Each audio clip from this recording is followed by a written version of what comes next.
Bismillahirrahmanirrahim. Assalamu alaikum students. Today we are going to discuss with the histology of the mammary gland.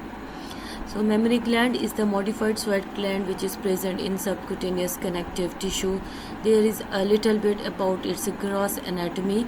So this is the clavicle and the connective tissue superficial fascia, then the glandular element of the mammary gland, which secretions coming into the lactiferous ducts, which opens into lactiferous sinus, and through this it drains at the area of the nipple. This is the area of the areola, which is a pigmented area present in the center. These are the ribs and intercostal muscles, and over here you can see the pleura and the pleural cavity. So modified, these are the mammary gland are the modified sweat glands, apocrine type of the sweat glands with compound tubulo-alveolar type histologically, and to nourish the babies. These modified sweat glands present in both sexes normally, but only functional in the females. They develop from the apocrine sweat glands, and these are the organ of the milk production. In this diagram you can see these consist of 15 to 25 lobes of the compound tubulo-alveolar type of the glands, which drain through the excretory lactiferous ducts, and the connective tissue septa are present. These septa divide the substance of the mammary glands into lobes and the lobules. So mammary gland histologically varies according to the age and the physiological status of the female. It is covered by the skin. Areola is the central area which is deeply pigmented, especially in the pregnancy.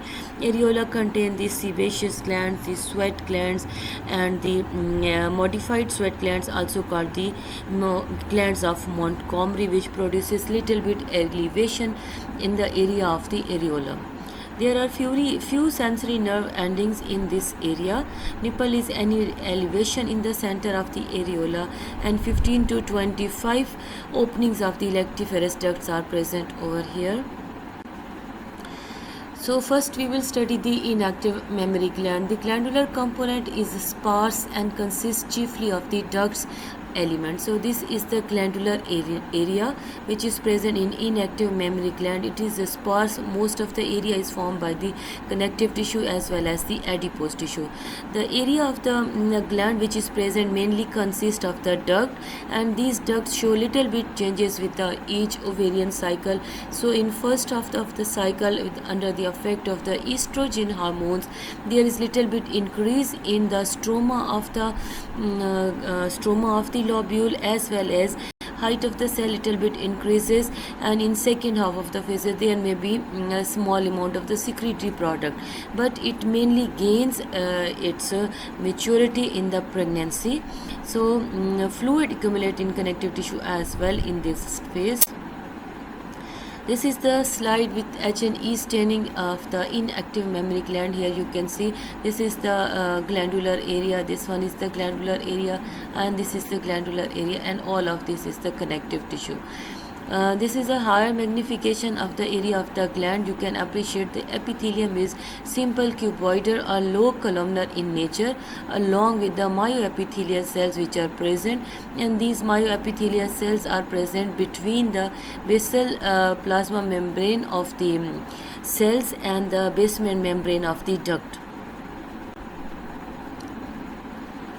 Mammary gland may be present in the inactive phase, and they may gain full maturity after the pregnancy and they become active. So in this diagram you can appreciate these are the different glandular elements. Most of it consists of the ducts which empty into the lactiferous ducts, and through lactiferous ducts into lactiferous sinuses, and then they open onto the area of the nipple. With the pregnancy there is a growth of the glandular tissue, and it now consists of tubulo-alveolar type of secretory units, and which through which the secretory products enter into lactiferous ducts and through sinus to the opening at the nipple. This is the section taken at the area of the areola. Here you can appreciate the epithelium is stratified squamous keratinized type, and deep dermal papilla are present over here. These dermal papilla causes the wrinkles on the surface of the skin of areola. Under the areola you can see the small amount of connective tissue present, and this area also contain the sebaceous glands, the modified sweat glands, nerve ending, etc. You can also appreciate these are the lactiferous ducts and lactiferous sinuses over here present, and in between lactiferous ducts you can appreciate these are longitudinally oriented smooth muscle cells, and also the circumferentially oriented smooth muscle cells are also present over here. This is another section taken through the lactiferous duct at higher magnification. Here the epithelium is stratified cuboidal in nature, and this epithelium is present up to the region of the lactiferous sinus. After this epithelium becomes stratified squamous non-keratinized type. In this diagram you can appreciate another sebaceous gland is present and epithelium is stratified squamous non-keratinized type. In this diagram you can appreciate the cross section and the longitudinal section of the smooth muscle cells which are present in this area. Here this insight is taken from this area. So what happens at the time of the puberty, that the development from one of the secondary development forms one of secondary sex characters. There is increase in volume of the duct with cell proliferation, accumulation of adipose tissue in interlobar and interlobular connective tissue. All these changes are due to increase in ovarian hormone with minimal appearance of alveoli at the time of ovulation, where estrogen reaches peak through increase in adipocyte, lipid accumulation increases, and there is a smaller increase in the breast volume size. In active mammary gland undergo traumatic proliferation and development during the pregnancy. So what happens in first trimester? There is elongation and branching of the terminal ductules. Lining epithelium and myoepithelial cells proliferate and differentiate from the breast progenitor cells found in epithelium of the terminal ductules. Myoepithelial cells proliferate between base of the epithelial cells and basal lamina in both alveolar and ductal portions of the gland. So basically there is elongation and branching of terminal ductule in this stage. In third trimester of pregnancy, it starts with maturation of the alveoli. The epithelial granular tissue become more cuboidal in nature with their cell. These are the cuboidal epithelial cells lining the acini and the ductules. Their nuclei are present centrally, basally located and spherical nuclei. These cells contains large number of the rough endoplasmic reticulum as well as the secretory granules, the lipid droplets which are present in the cytoplasm. Actually, there is a proliferation of the interlobular stromal cells. Proliferation of the interlobular stromal cells decline, and subsequent enlargement of breast occur through hypertrophy of the secretory cells and accumulation of secretory products in the alveoli. In this diagram, you can also appreciate that the large number of the alveoli are present which contain secretory products in their lumen. The connective tissue between the lobule which is present over here also decreases, and also the amount of adipose tissue decreases in third trimester of the pregnancy. This one is the large lactiferous duct and it contains milk secretion. So mode of the secretion in the cells of this mammary gland in the active phase are both merocrine and apocrine. Both the mechanisms are involved in production of the milk. The secretory cells contain abundant amount of granular endoplasmic reticulum, moderate number of large mitochondria, supranuclear Golgi apparatus, and number of the dense lysosomes. Depending on secretory state, large lipid droplets and secretory vesicles are present in the apical cytoplasm, and secretory cells produces two distinct products that are released by different mechanism. So by merocrine mode of the secretion, the protein component of the milk is secreted. These protein components are synthesized in a rough endoplasmic reticulum, then they are packaged into limited secretory vesicles. Then these secretory vesicles come to lie in the apical region, where their cell membrane attaches to the plasma membrane of the cell and the protein component are released. In case of the lipid droplets, smaller lipid droplets are present, and these lipid droplets coalesce to form a large lipid droplets. These lipid droplets are then bounded by a smaller amount of membrane, and very little amount of the cytoplasm is also present. So by apocrine mode of the secretion, the lipid molecules are secreted through this active secretory acini.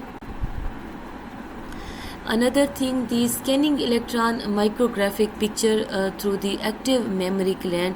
In this diagram, you can appreciate that these green color areas show the presence of the myoepithelial cells which are present in the substance of the gland. So green color show myoepithelial cells, and orange color orange color lining show the acini and the lining of the acini which are present in the glandular element.